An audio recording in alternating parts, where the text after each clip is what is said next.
Anna Maria,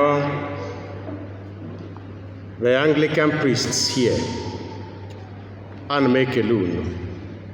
Now, Riokwama, Kunukeler, my brother bishops, Bishop Olinya, na Bishop Aloyagbo, and make a all the other clergymen here present. Emane ha chair mo kananya enwere m ike na-ewute onye kwụ ọtọ, but I know that your presence is a testimony to the unity that Christ prayed for. Alan.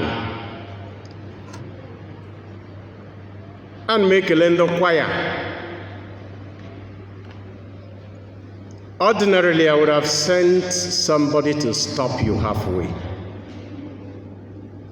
because I don't like the pretense at funeral that we want to turn into a wedding feast when we have neglected the living and they die in misery, and we come to celebrate life when they die. It's hypocrisy. And on God the boy. But this time, the choir represented what I feel is the sentiment of the angels at the death of Romanus Namchi. We are in Lent, the Christian period in which Alleluia is suspended. But I authorize the choir at the end to sing to the glory of God, Alleluia, chorus in thanksgiving for the life of Romanus Namchi. Honestly, amaghị m na Roma mụtara ndị sabrụkwụ gainọnwụ. Mgbe fada bịara gwa m na Kati anwụ, ọ sị na ha nọ na nsogbu. Kati anyị anwụ. It was only when I told him I would come to bury him ka ọ na-agwazi m eka ụmụ ya na-enye maka ụka na Nneke. I saw him as a simple, poor village man who lived his life as a faithful catechist. Ama m na ọzụfụtama ndị ji eshita Abuja akpata na anyị kwaya.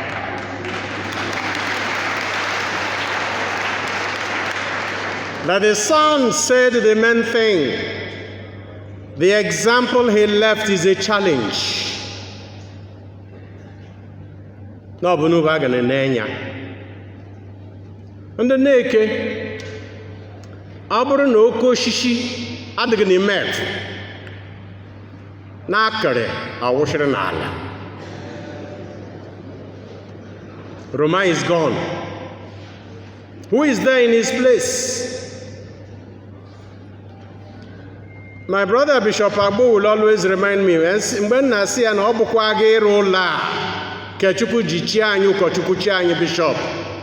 No, we thought under Madugane Muche and Kechukwu no why. Osum no Bezuku, Manolo Suche. Makanobro no la de Gumpa. Ne Chukwa menye Moses, who go yeshiro la, nusoro.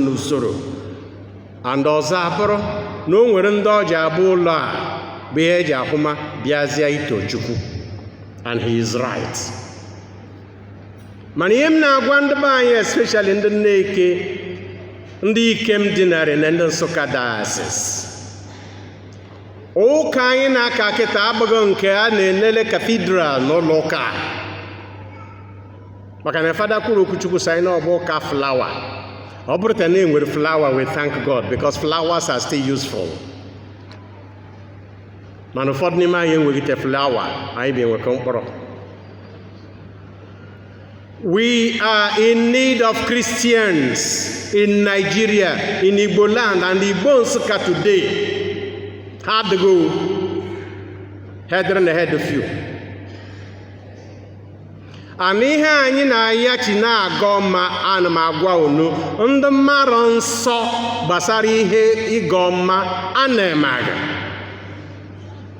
na ndị a na-ayachi agọ mma bụ ndị arụrụ ala ọkeka n'ime ha na ha enweghị nsọ. Ịgọ mma na ịgwọ ọgwụ abụghị ofu ihe. That is why odo abụghị ịgọ mma. Odo bụ cult, wicked cult that kills. Ụmụ anyị ga na ya Chineke na-eme omenala. Ọ bụghị omenala ihe abụ ihe mụtara na Nollywood. Ụmụ okorobịa anyị achọghị ihe eji ara. Ebu m n'ụzọ jere ụlọ mgbe m laje ọrụ yesterday, ụmụ ego ala toshiri nọ na mechanic village amụ ka esi emedo moto. Not one of them is doing that. Yiri akatakpa na heat. And to show you na ha mara onye mbọ na agatara m ha ekpeligide m aka ilu. Some of them may be my massacres. Ọ ga-anwụ ọchị ọ bụ ihe na-aga kwa. Maka na otu a ha na-agbagharị na akatakpa na odo na ọmabe, enwe one security challenge from the headsmen, they will be the first to run away. Ono mar na local government anyị bụ a threatened area, a harmful zone, Mgbidi, Ebo, and that area is being gradually overtaken. And here, Soja, they are coming gradually. And there are establishments here and there near us that may be breeding grounds of fanatical Muslims. Una amaghị ihe m na-ekwu. Mana ụmụ okorobịa anyị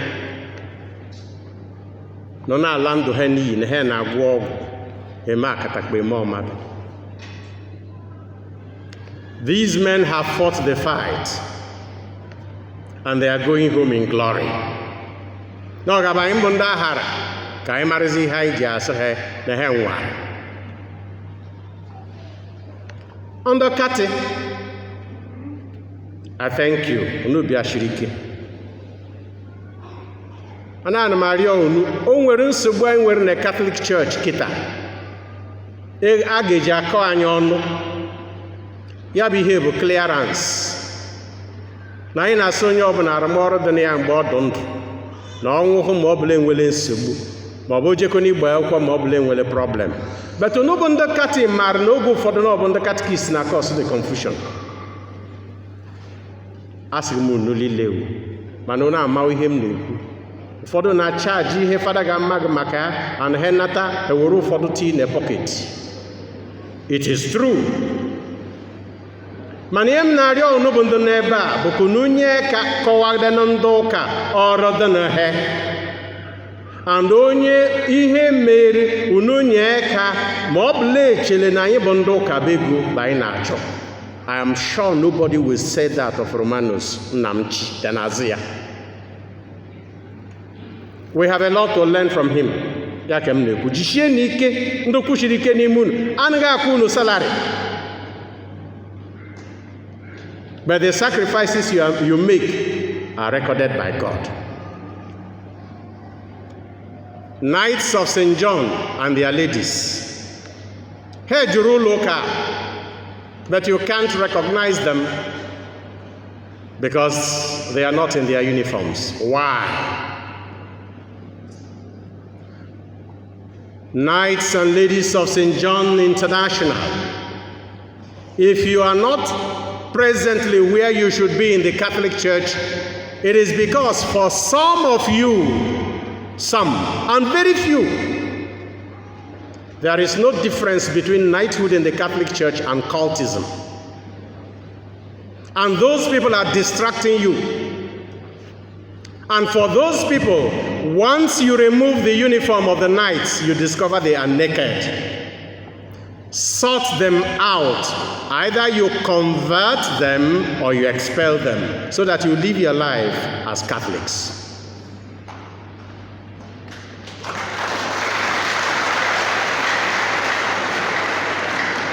Without the uniform of the knighthood, what remains? Iyi for Romanus Nnamchi uniform knight, no yinke kate. Nke night bụ nke ikpeazụ, last. Let your uniform as a Catholic, baptized. Let your uniform as a father and as a husband, and let your uniform as a committed member of God's church be the thing that will identify you first before the uniform of the knights, and you will never have problems. And okay, a joke goma.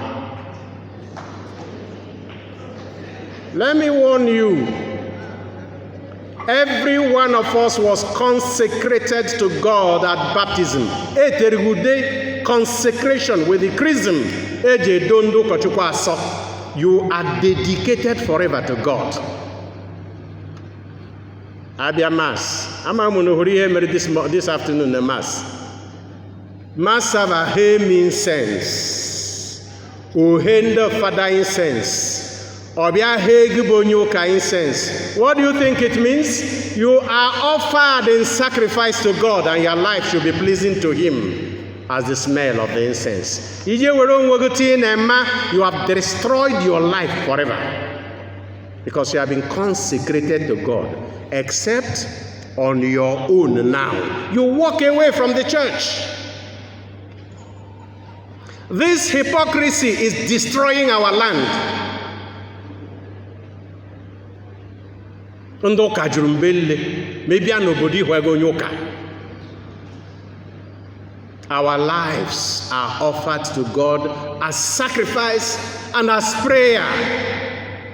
That's what the incense means. Father Juresembo ne kumaka ngbashi. Ndo mara ngbashi kude ihe ngbashi na awo. Ndo sine ji incense acho ngbashi, itaku eme ngbashi mari ihe ngbashi na tugi. Ibamos. And the Catholic Church, incense is prayer, especially the prayer of the Eucharist, the Holocaust Christ offered on the altar, that we ask God to receive us as He has received that offering. Because we know that on the altar, we are continuing the sacrifice of the cross. Ajanke elobe.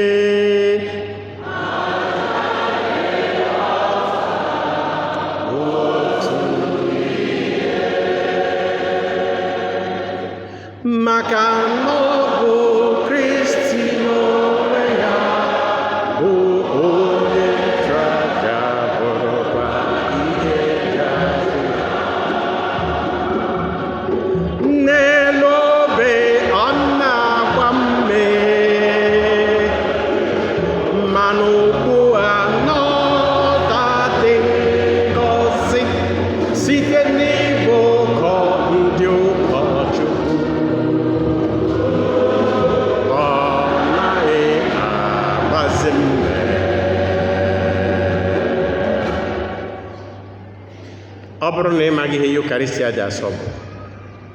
Not outside. But if you know what it is, that you are united in Christ as offering to God, then live your life, as Paul tells us, as a holy and glorious sacrifice. Kampuro bi Romanus, na mpuro bi ndi niile kwere no gara aga.